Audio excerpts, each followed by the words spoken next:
know sometime in all your investigations that you've had to hear a disembodied voice sometime, and tell us about Oh, that.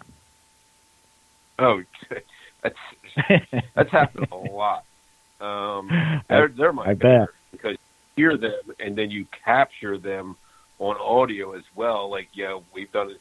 We were just on an investigation. We just got back actually Saturday, and we caught. It sounded like a girl. We heard it. I heard it. The Mustafa, the investigator who was with me, heard it, and so the camera op, and I believe the producer and the sound person heard it. Where they were on the other side of the building, and we all heard it in the moment, twice, and we were actually able to capture it on our audio. So, yeah, I've had that happen so many times. I love that. That's like one of my favorite things. I love the video evidence, and I love when you hear an audible voice, because it's just like, wow, you're in a room, it's just you, the camera guy, and the other investigator, whoever's with you, and you hear a voice that's none of you, and you like look at each other like, what the hell? It's really cool. Yeah, those always get your attention. It's funny. I was on a case a couple of years ago, and I was the only one in this building, a great big building, old fire station, matter of fact. And the voice plain as day said, "Is that your car outside?" I was like, I turned around, like, who snuck up on me? There's nobody in the building. Oh my Yeah. goodness! And those always get your attention. Let me ask you another question. And I know you've probably got something to tell about this. Renovations. Have you Yeah. noticed those really kick up things? Yeah, especially if you're doing a renovation on an older property. We've found, and we've been able to do this many times on the show, where the activity in the building just increases due to the fact, and this is a theory that we think, especially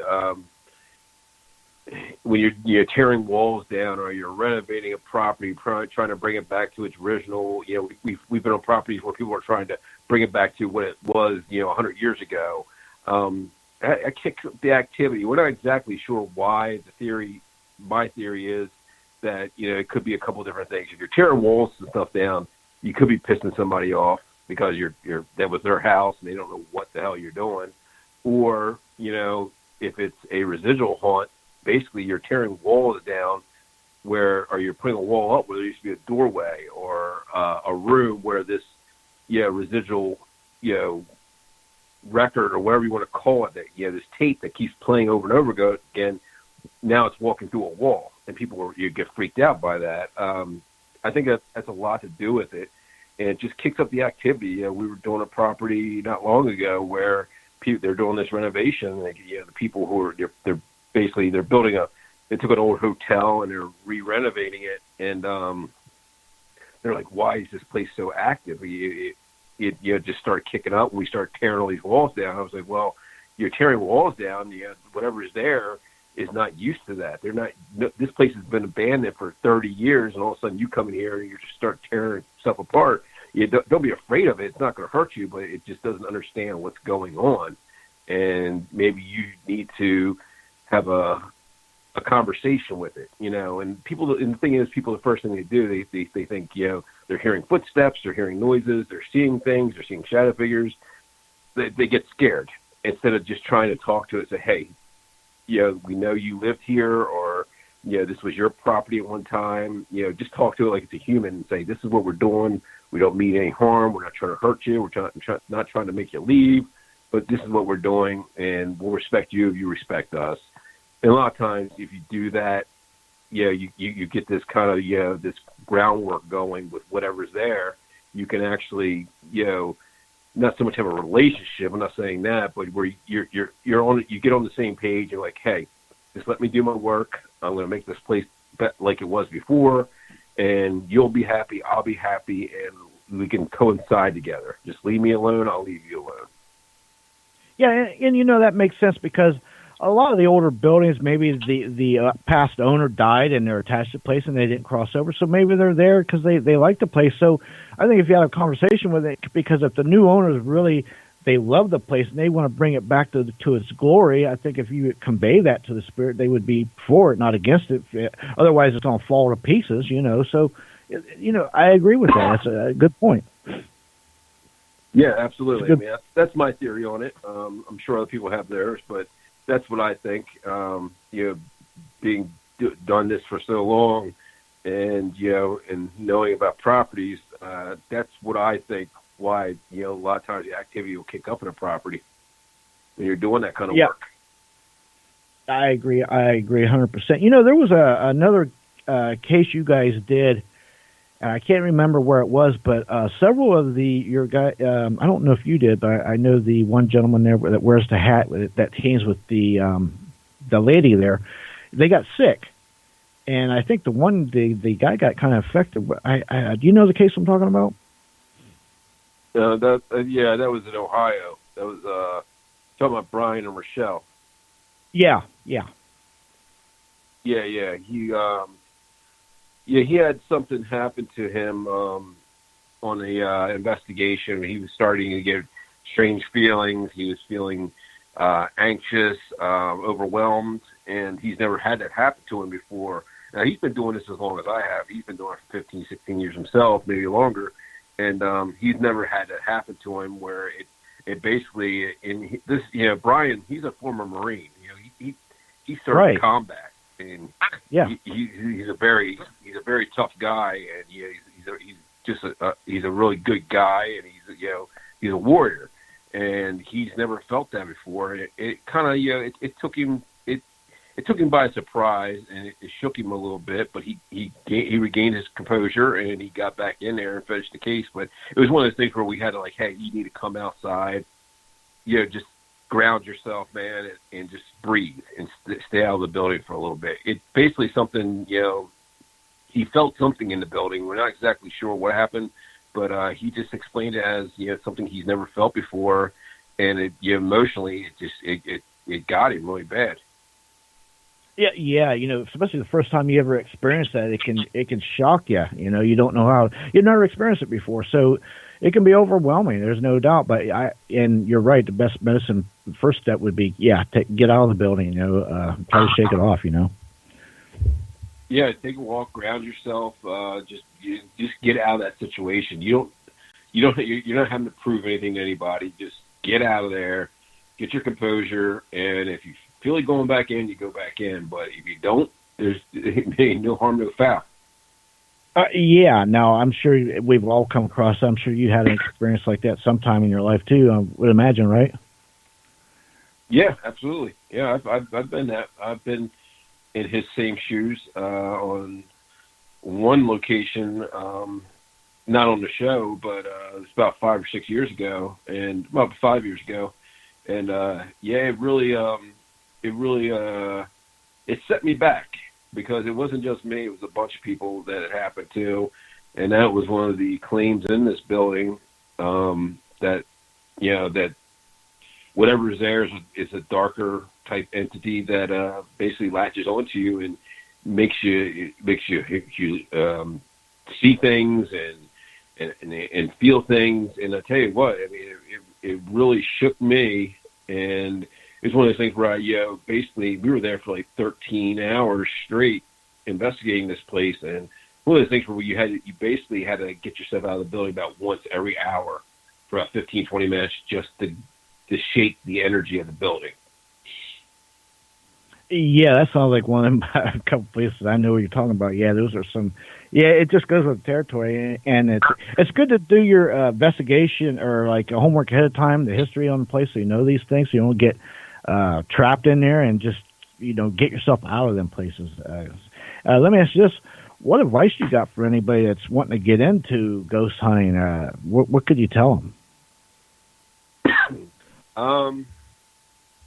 I mean, if you're somebody who's never done it before, you always, like with anything in life, you start small and you work your way up. So, you could either find a local team and join them, or try to join them, or start your own thing like I did. I never joined a team. I always did my own thing, and I started my own team, Breaking Paranormal, back, 7, 8 years ago now with that. And you just start small. I mean, start like local places. I don't suggest anybody doing graveyards and things of that nature because it's disrespectful. But you can find some local places. They're everywhere anymore where you could just go online and pay. Find a haunted, a place that you can rent for the night. That's a B&B or somebody. They're like in every state anymore where you can find these haunted houses that have been on a TV show or somebody who's bought one of these places and they rent them out to the public for investigations. If you could do that, man, start like that. Start small. Don't go crazy with the equipment. Sometimes less is more. I always say I don't like being bogged down with a bunch of equipment, but on the show there's times when we go in with like 6, 7 things. But excuse me. I would say start out with a good recorder, audio recorder. A good, like a hand cam, something like that nature. And just if you can afford to get some good stuff down the line, if this is what you really want to do, then do it. Get yourself some good equipment. Get like a data recorder like we use on the show. You can buy them. A good audio recorder always is, a good thing. There's all kinds of stuff you can get online now. But you start small and just, over the year, before you know it, a couple of years go by, you'll have an arsenal of equipment like I do. And that's the way to start, man. Don't try to jump in. Everybody wants to jump in and be on TV. I never really cared about being on TV, man. It's just something that happened. And I'm fortunate enough to be where I'm at now, but it really wasn't my thing. And, so yeah, I mean, you got all these people who want to jump on TV right away. You can't do that. You got to go out there and build yourself up and build your character up and build your name up. And then if it comes, it comes, man. It's just one of those things. Yeah, you're so right. There's so many people out there that's into have teams investigating for all the wrong reasons. They want to get a show and a lot of times they're going in there saying they want to help people, but they're going in there and they're just making a lot. Really, they're making it worse for a lot of families. Unfortunately. Yeah. I mean, if you're going to do that type of stuff, you're trying to do a YouTube series or you're trying to get a TV show, I wouldn't be doing like residential cases where people actually need your help. Because there are people out there who are in a desperate situation. They have paranormal activity happening in their houses or their business, and they call people, a team to come in to actually help them figure out what's going on. You don't want to be somebody who all they care about is their YouTube series. You want to be an actual investigator who cares about helping people. Like Grant. I mean, before he was on TV, that's what he did. All of us. I mean, everybody on the team, before we were ever on TV, that's what we did. Now, I tried to stay away from the residential cases because I just didn't like being responsible for that because I did some, and it's just one of those things where you got to watch it too when you're doing these residential cases because you don't know what you're getting yourself into, and you're taking on the responsibility of trying to fix somebody's life. It might not be paranormal. A lot of times it's not paranormal.